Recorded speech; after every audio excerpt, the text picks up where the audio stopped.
We're about to start, but before we create anything, we need to install Bootstrap framework. We see here that we have a totally blank page. To install it the most easy way, we go to the Bootstrap website, getbootstrap.com. Then we click on the Get Started button, scroll a little bit down, and we see we have a starter template here where all the CSS and JavaScript files are hosted on CDNs. So this is the most easy way where you don't have to download anything or host it yourself.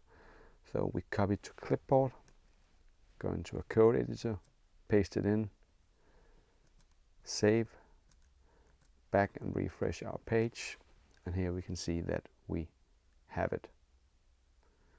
So to demonstrate that it works, we'll just quickly create a button, type button, the class btn and btn primary, and the text button.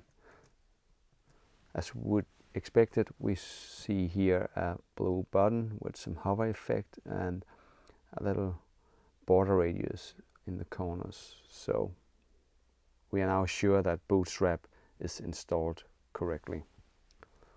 Let's just go back and delete our content of the page so we are ready to continue building our page.